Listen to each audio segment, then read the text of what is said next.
جاتا ہوں، پھر خیال آتا ہے کہیں بائیں دشمن نہ ہو تو بائیں طرف ہو جاتا ہوں۔ یا رسول اللہ، عشق مجھے یہ چیلنج سکھا رہا ہے کہ اگر کوئی دشمن تیر مارے صدیق کا سینہ ڈھال بن جائے اور صدیق کی جان تجھ پر قربان ہو۔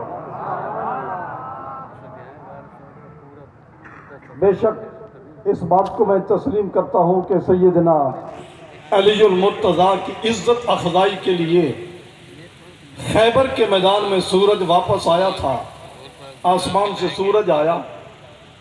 اس حدیث کو گو والے حدیث نہیں مانتے، لیکن میں نے 12 کتابوں میں یہ حدیث تلاش کی ہے اور اس کی سند کو بھی میں نے تلاش کیا ہے۔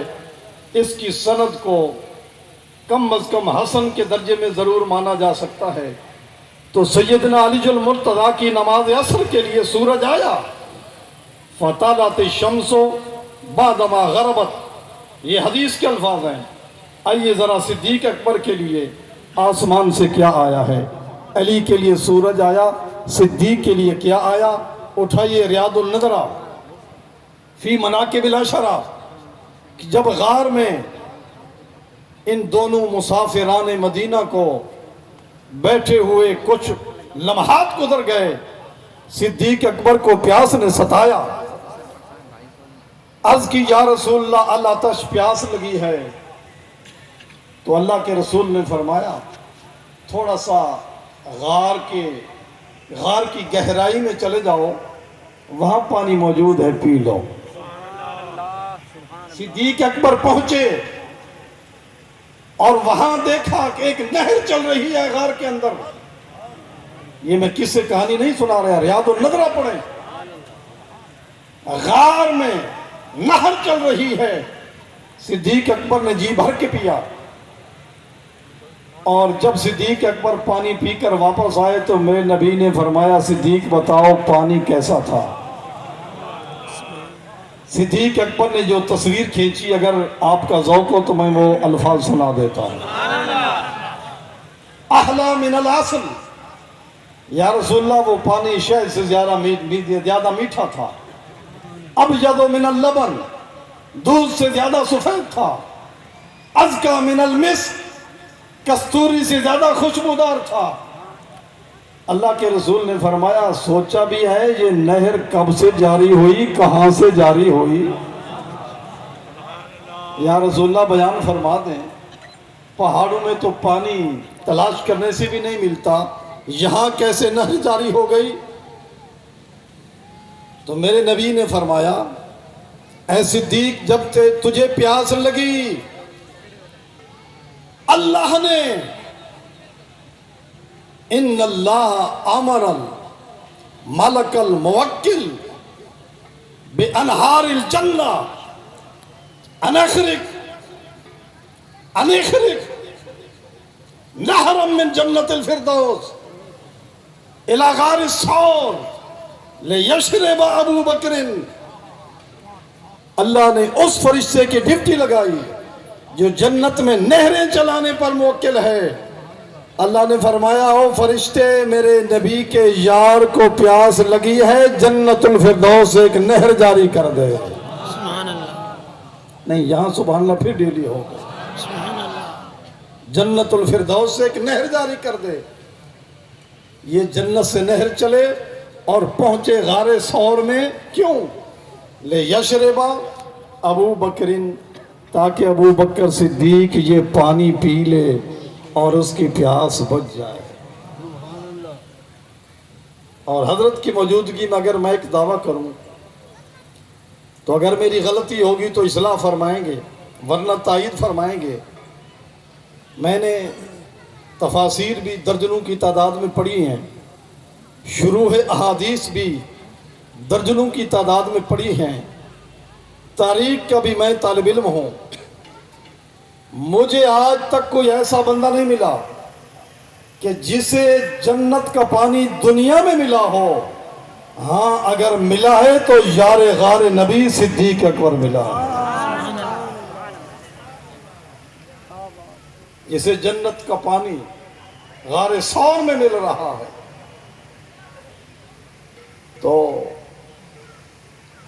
حضرت ابو بکر صدیق یہ سن کر حیران ہوئے اور عرض کی یا رسول اللہ ولی عند اللہ منزلۃ، کیا اللہ کی بارگاہ میں میرا اتنا مرتبہ ہے کہ اللہ میرے لیے جنت الفردوس سے نہر جاری کرے؟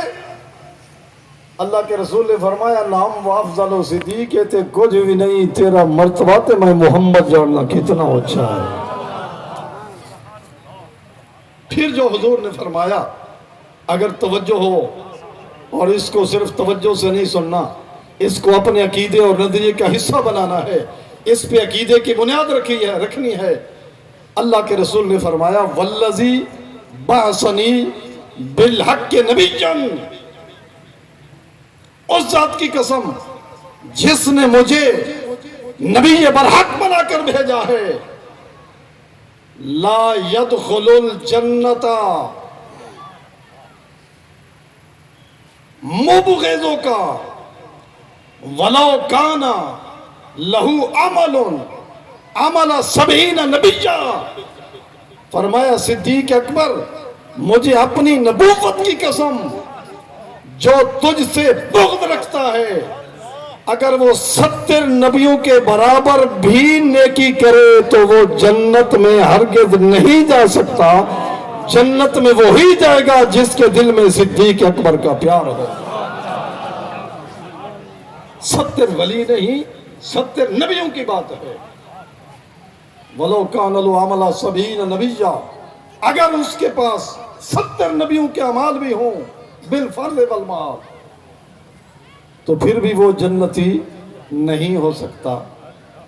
اب میں جو بات کر رہا تھا کہ اگر سیدنا علی المرتضیٰ کے لیے سورج آیا ہے آسمان سے، تو سیدنا صدیق اکبر کے لیے جنت الفردوس سے جنت کے نہر کا پانی آیا ہے غار ثور۔ کتنی فضیلتیں اللہ کے رسول نے عطا فرمائیں۔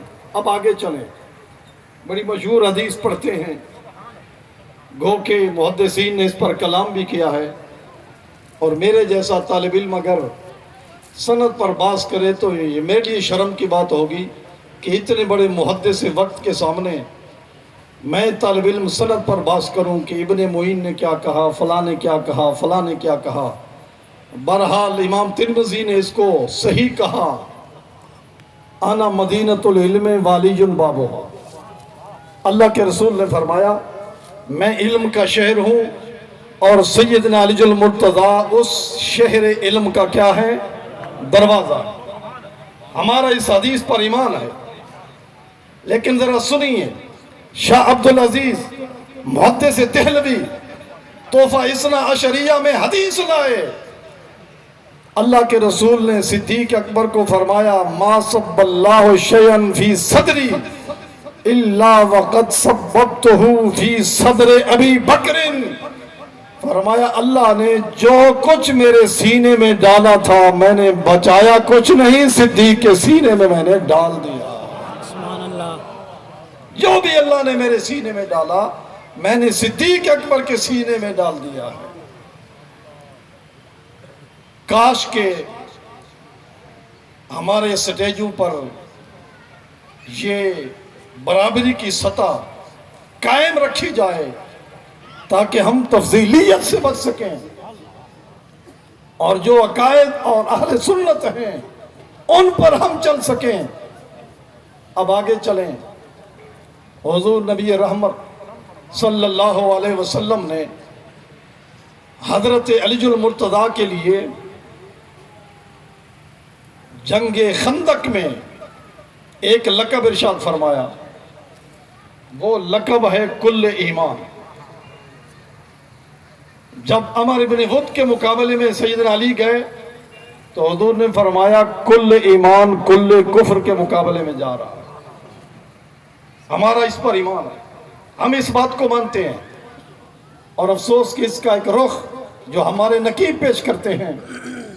آئیے سنیں، بے شک سیدنا علی المرتضیٰ کے بارے میرے نبی نے کل ایمان کا لفظ ارشاد فرمایا، لیکن صدیق اکبر کے بارے روایت علی المرتضیٰ کرتے ہیں۔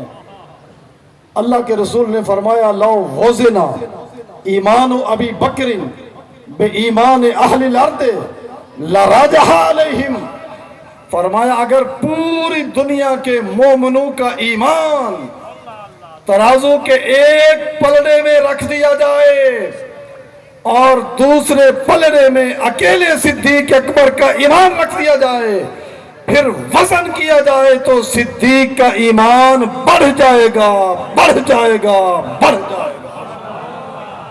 نہیں، سبحان اللہ کا مزہ پھر بھی نہیں۔ لراجح علیہم، صدیق کا ایمان بڑھ جائے گا۔ اٹھاؤ نور الابصار،